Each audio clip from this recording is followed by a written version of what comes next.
सब बदल जाता भाई, बहुत जल्दी बदल जाता।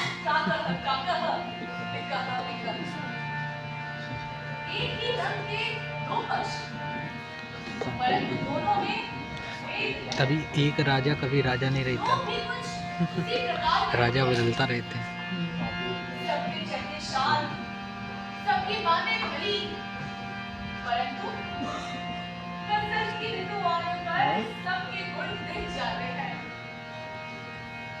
अब तुम जाओगे IIT जाओगे तो कोई पूछेगा नहीं तुम्हें। नहीं जानता है। अब तो साला बायोमेट्रिक भी हटा दिया हम लोगों का, मेन गेट पे था ना। अच्छा, हाँ, वो सबका हटा दिया। तुम्हें कैसे पता? जब कन्वोकेशन हाँ। नहीं हो रहा होगा ना। नहीं, हमारा तो था, कुछ लोगों का हटा था। अच्छा,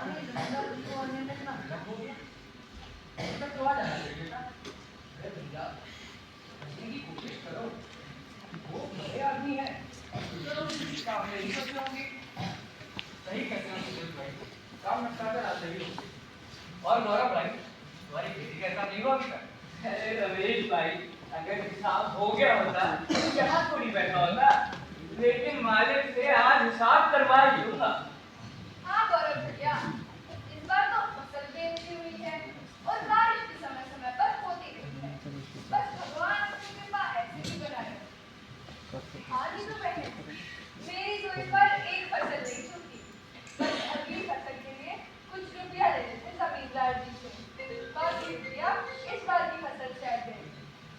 और रमेश भाई, आपको पैसे की जरूरत नहीं है इस बार खेती के लिए? अरे आप लोग तो भली बात जानते हैं, खेती बाड़ी में किसको पैसा की जरूरत नहीं है।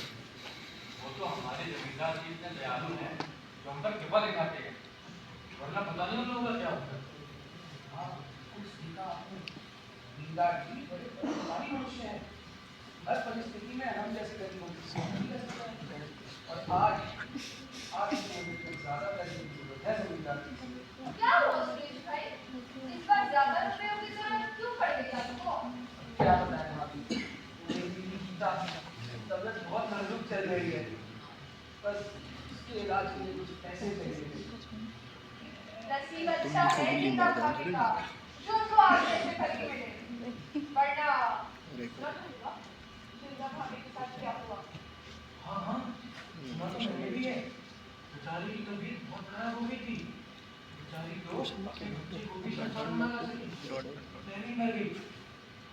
मुझे तो कभी कभी लगता है भगवान ने कभी कभी ऐसा कर दिया। ये गगन और उसके पिता भूषण ने अपनी जान लगा दी मुझे बताने के लिए। अरे कौन सी जान लगा दी थी? मैं कल ही रसोई का काम निपटा कर बैठी थी, वृंदा की जोर जोर से चिल्लाने की आवाज आ रही थी। और आज जब मैं वहां गई तो वृंदा चढ़ गई। मगर इस अनहोनी के घटने से पहले गगन गीता को मॉडर्न अस्पताल क्यों नहीं ले गया? वो तो ऐसे नहीं है सुरेश भाई, जैसा आपको पता ही ना हो, गगन इतना कामचोर इंसान है। इसलिए उसने अपनी माँ की चिंता नहीं की आज तक। वो अपनी बीवी को क्या देखेगा? छोड़ दिया होगा दोनों ने उस बेचारे को तड़प तड़प कर मरने के लिए। अरे आप बिल्कुल सही कह रही नहीं अभी। अरे सुरेश भाई, सारे पति आपके थोड़ी ना होते हैं। मैं तो कह रहा हूँ कि गगन और भूषण के पास पैसे होते भी तब भी वो वृंदा भाभी को अस्पताल न ले जाते। दोनों में इंसानियत नाम की चीज बची ही नहीं। अरे जब इंसान रहेगा तब ना इंसानियत रहेगी। अपनी बीवी का नहीं तो होने वाले बच्चे का ही ख्याल कर लेगा। निकम्मा चिंता वो करेगा चिंता। अरे वो सुनी जाता है वो। मुझे पता चला है वो तो दिन भर नशे की हालत पर रहता है। सुनी जाती।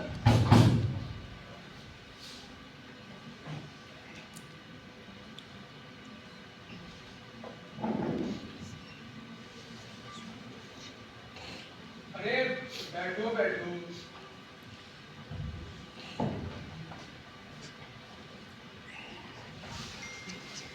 और खेती बाड़ी कैसी चल रही है तुम लोगों की?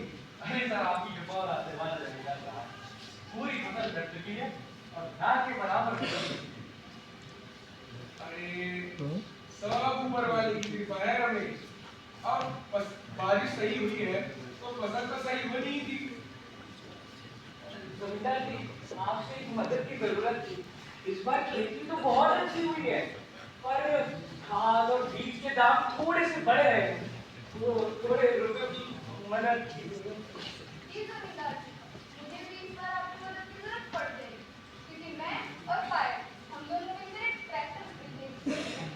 अगर ब्याज पर छूटा होने वाले तो आपसे बड़ी कृपा होती, क्यों है ना पायल? जी जमींदार जी, आप थोड़ी मदद कर देते तो हम नया ट्रैक्टर खरीदेंगे। 4 साल से बाई जोड़ के पैसे इकट्ठे किए हैं दोनों साला भाइयों। जम्मू उम्मू में ये सब सही लगता है। एक ट्रैक्टर होने से तुम दोनों के परिवार यहाँ को पे आसानी तो बहुत है। साले लोग सब अलग तुम सोचते मिस्त्री हैं ना। रहो, बताओ कितने पैसे की आवश्यकता है? जी 50,000 और अगर ये IT काउंटर में नहीं, ये सब कुछ नाच गाने वाला ज़्यादा है। 50,000? जी मना मत कीजिएगा, आपकी सहारा जम्मू में लोग अपने कल्चर में रहते हैं, यहाँ से भूल नहीं गए। कर रहा। बस 50,000 मतलब थोड़ी बड़ी है। तुम निश्चिंत रहो, बस इसी सही करके ब्याज तो सही समय से लौटा दोगे ना। धन्यवाद मालिक, हम सारे रुपए समय से चुका देंगे। और हाँ गौरव, तुम्हें भी जितने पैसे की आवश्यकता हो मुझे किसी ले लेना। सुरेश, तुम्हें कोई समस्या हो तो बताओ। जी मालिक, वो परिवार में कुछ दिक्कत चल रही है।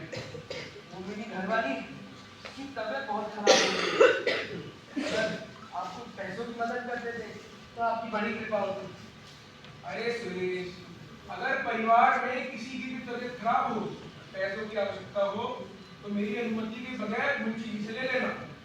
भला तुम सबको मैंने इतनी बार बोला है, जो गांववासी ईमानदारी से ब्याज सहित समय पर रुपया लौटा दे, उसके लिए मेरे दरवाजे सदैव खुले हैं।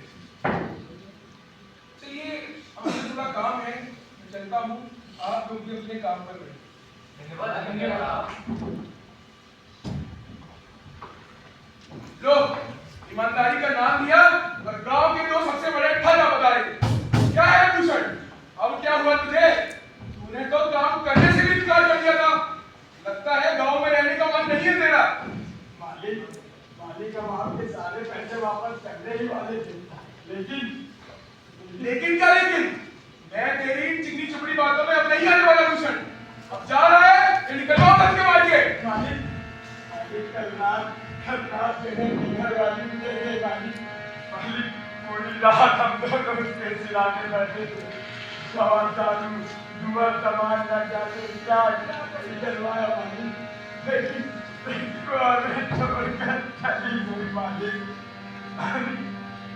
अगर हमारे पास थोड़े से पैसे होते हम उसके लिए कफन ले लेते मालिक, लेकिन जो कार हम आप नहीं कर सकते मालिक।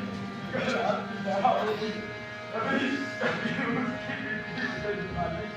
कुछ पैसे दे दीजिए मालिक, बड़ी कृपा होगी। रामी कहीं का।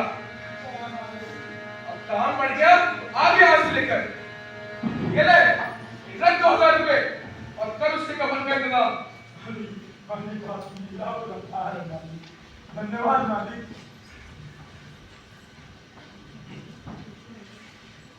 वाह बाबूजी वाह, पूरे के पूरे 2,000 रुपए।